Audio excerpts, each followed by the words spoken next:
What was South Africa like for me? Growing up was wonderful because I had a big family, and we played with each other, we loved each other, we fought with each other, and we had parents who cared, but we were very poor, hand-me-downs. Sometimes my mom would have to go and borrow. My dad would be out of work, and so it was difficult, but it was fun. And we were just in my childhood, it was the tail end of apartheid, coming out of that and coming into a democracy, Mandela becoming president and so forth. Back then, I mean, God was an afterthought. God was far away. God wasn't part of my life, and so our focus was on surviving, money, wealth, getting better in life.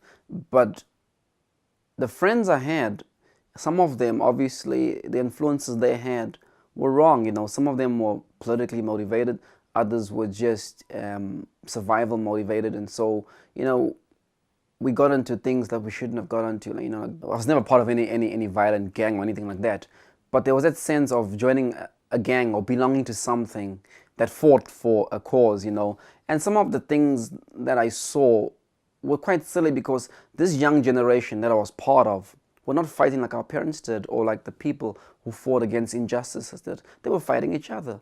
They were ganging up and fighting each other in the community. And so you joined this gang and you were enemies of the other. But you were fighting a losing battle because you were destroying each other's future. And so that's when I realized, I don't want to be a part of that. For me, the low point was losing my mother at 19, in the coming of my teen years, because my mother was a rock in my life. I saw her suffer, I saw her go through a lot, and there was a desire in me that one day I would be successful and make it, and really show my mother how much I appreciated her, and I couldn't wait for that day to come, but it didn't come because she died before I had the opportunity. And for me, it was a low point because I couldn't have said thank you enough to her for all she did. And I wanted to express it in different ways, and the opportunity didn't come because I was still a youngster, just out of school, in the first year of university. And so that was quite a low one for me. Pastor Wayne, I met Wayne Thring when I was 19 years old, first year of university.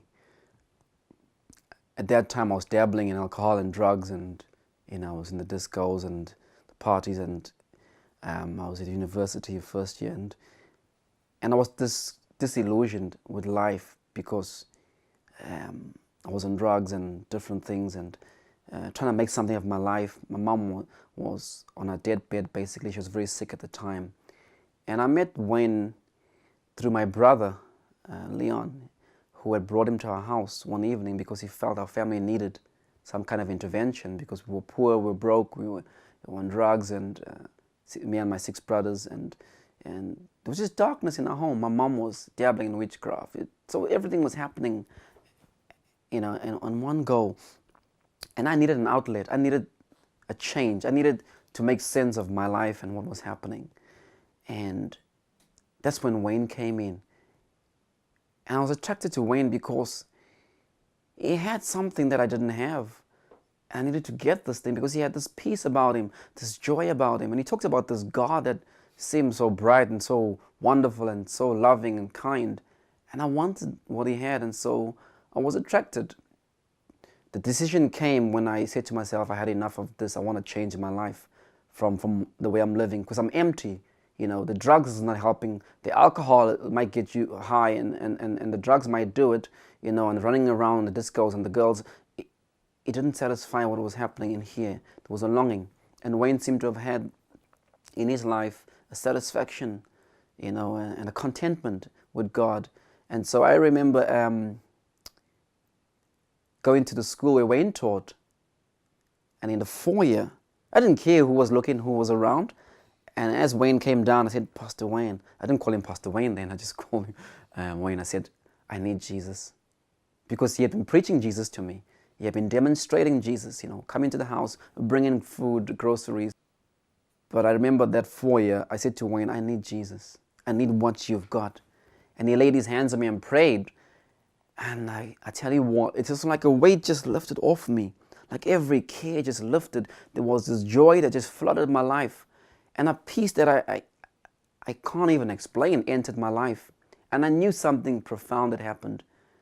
And I remember walking out of that school and going straight over to some of my friends on drugs and telling them, you can give that up. Jesus is real. Jesus loves you. And they looked at me and they realized that something had happened to me, but they couldn't tell what. And I remember getting all my friends together in a group, about 18 of them. And I put a video on about the gospel, about salvation. And they thought I had a comedy or some movie. And then they were all relaxed, all had their drinks out and everything. And there goes the video. And then Jesus being preached. And you could hear a pin drop because they were not sure what was happening. We know Aubrey, but this is someone different now. What is he doing? What is he showing us? But that night, that very night, half of them acknowledged God. I see me impacting other people greatly. And I've seen God do it through the preaching of the word in my life, through my music, through the books. And so those are the channels or the avenues that I believe God has gifted me to be an impact to the next generation and to my own generation. So it's important that this ministry, this Haggai ministry, continues because lives are being impacted. Mine has been greatly. I'm affecting my children with it and many other people, just like Wayne's touched my life with it.